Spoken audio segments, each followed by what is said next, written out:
5000 वर्ष पुरानो मानव सभ्यता रहेको चीनको क्षेत्रफल 96 लाख वर्ग किलोमिटरमा फैलिएको छ।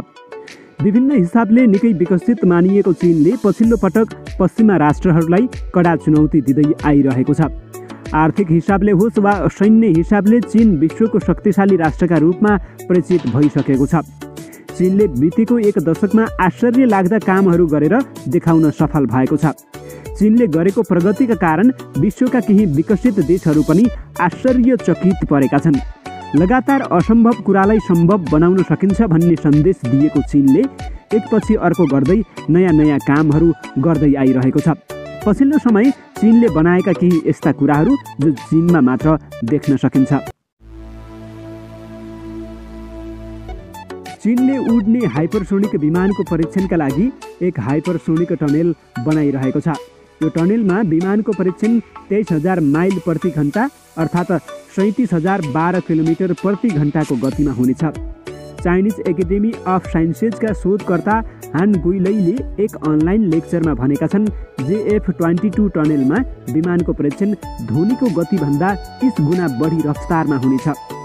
यसबाट चीन पश्चिमा देशहरूभन्दा 20 देखि 30 वर्ष अगाडि हुनेछ। साउथ चाइना मर्निङ पोस्टको रिपोर्ट अनुसार चीन, अमेरिका र रुसले मिसाइल सहित हाइपरसोनिक उडान प्रविधिको विकासमा ठूलो लगानी गर्दै आएका छन्। यो नयाँ प्रविधिबाट सुपरफास्ट जेट विमान मार्फत विश्वको कुनै पनि देशमा 2 घण्टा वा त्योभन्दा कम समयमा उडान भर्न सम्भव हुनेछ। अर्थात् यो विमानबाट 1 घण्टामा पृथ्वीलाई 3 चक्कर लगाउन सकिन्छ। पृथ्वीको व्यास 12,714 किलोमिटर रहेको छ भने यस विमानको गति 37,013 किलोमिटर हुनेछ। चीनको हाइपरसोनिक एजेन्सी इन्स्टिच्युट अफ मेकानिकसँग काम गर्ने गुइलैका अनुसार यति छिटो गतिमा यात्रा गर्ने जेट विमान 10,000 डिग्री सेल्सियससम्म पुग्न सक्छ र हावाका अणु र परमाणुहरूलाई पनि तोड्न सक्छ। उनले भनेका छन् यो हावा हुने छैन जसबाट हामी सास लिन्छौँ। हामी जुन उड्ने विमानको अध्ययन गरिरहेका छौँ त्यो हिलोमा पौडिए जस्तो हो। उनका अनुसार यान्त्रिक कम्प्रेसरको उपयोग गर्नुको साटो बेजिङले उच्च गतिको वायु प्रवाह उत्पन्न गर्नको लागि रासायनिक विस्फोटको प्रयोग गर्नेछ। JF-22 मा इन्धन एक नियमित ग्यास स्टोभको तुलनामा 10 करोड गुणा बढी तेजले जल्दछ र त्यसको शक्तिबाट विमान चल्दछ। अमेरिकामा सबैभन्दा उन्नत विन्ड टनेलमा 30 मिलिसेकेन्डसम्म उडान हुन्छ। यसको तुलनामा JF-22 को औसत उडान सिमुलेसन 130 मिलिसेकेन्डसम्म पुग्ने चिनिया वैज्ञानिकको भनाइरहेको छ। गुइलैले भनेका छन् हाम्रो अनुसन्धानको समय अन्य देशको तुलनामा लामो रहेको छ।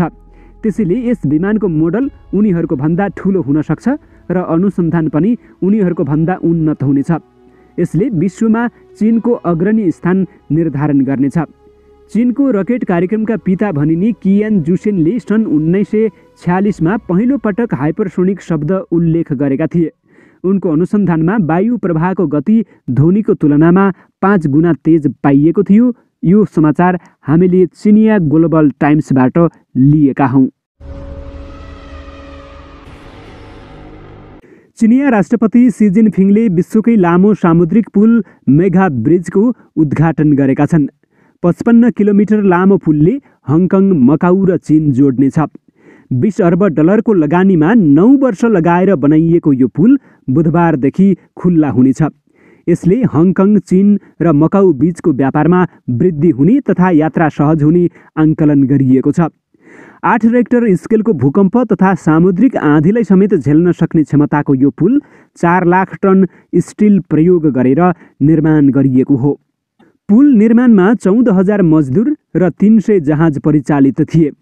विगतमा चीनको जुवाई र हङकङ बीचको यात्राका लागि 4 घण्टासम्म लाग्ने गरेकोमा पुल निर्माणपछि 30 मिनेट मात्र लाग्नेछ। पुल पर्ल रिभर डेल्टा समुद्रमाथि 30 किलोमिटर छ भने समुद्रमुनि 6.7 किलोमिटर लामो सुरुङ बनाइएको छ। बाँकी भाग जमिनमा निर्माण गरिएको छ। हङकङ र मकाउ चीनका 2 स्वायत्त प्रशासनिक क्षेत्र हुन्। 50 वर्षसम्म स्वायत्त प्रशासन चलाउन स्वतन्त्र रहेका यी 2 क्षेत्र आफ्नो नियन्त्रणमा रहेको सन्देश दिन चीनले यो पुल निर्माण गरेको बताइएको छ। यो पुलमा गाडी चलाउन कोटा सिस्टममा आधारित प्रवेशाज्ञा अनिवार्य रूपमा लिनुपर्छ र सबै गाडीले कर तिर्नुपर्ने हुन्छ। हङकङका बासिन्दाले विशेष स्वीकृति लिनुपर्ने हुन्छ। यो पुलमा सार्वजनिक यातायात भने सञ्चालन हुने छैन।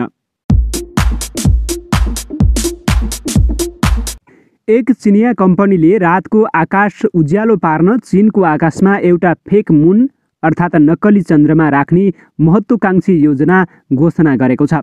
यस्तो प्रकाशद्वारा उपग्रहलाई आफ्नो परिक्रमा पथमा सन् 2022 सम्ममा राख्न चाहेको र त्यसले सडकका बत्तीहरूलाई विस्थापित गर्न सक्ने गरी प्रशस्त उज्यालो बनाउन सक्ने बताएका छन्। यसले थुप्रै वैज्ञानिकहरूलाई समेत आकर्षित र अचम्मित पारेको छ। त्यो किनभने यस महत्त्वकांक्षी परियोजनाको प्रारूपबारे अहिलेसम्म थोरै मात्र जानकारी बाहिर ल्याइएको छ र ती समेत परस्पर विरोधी देखिन्छन्। त्यो चन्द्रमा कस्तो देखिनेछ भनेर नबताइए तापनि त्यसले फ्याँक्ने प्रकाशले भने 10 देखि 80 किलोमिटरसम्म समेट्नेछ, जुन वास्तविक चन्द्रमाको भन्दा 8 गुणा चमकदार हुनेछ। त्यसको चमकता र शुद्धतालाई नियन्त्रण गर्न समेत सकिने इन्स्टिच्युटका अध्यक्ष बुएले बताएका छन्। यस्तो कृत्रिम चन्द्रमा अन्तर्राष्ट्रिय अन्तरिक्ष केन्द्र रहेकै उचाइ अर्थात् पृथ्वीभन्दा झन्डै 500 किलोमिटर पर रहेर परिक्रमा गर्नेछ, जबकि वास्तविक चन्द्रमा पृथ्वीभन्दा औसत 3,80,000 किलोमिटर पर रहेर परिक्रमा गर्दछ। धेरैले अचम्म मानिरहेको कुरा के पनि छ भने यस्तो चन्द्रमा प्रयोगमा आउँदा सडक बत्तीमा भन्दा कम खर्च हुनेछ। सडक बत्ती बिग्रन सक्ने भूकम्प जस्ता अवस्थाका बेला यो झनै बढी काममा आउनेछ। दर्शकवृन्द, आजको श्रृङ्खला तपाईँलाई कस्तो लाग्यो? कृपया लाइक, सेयर तथा कमेन्ट गर्न नभुल्नुहोला।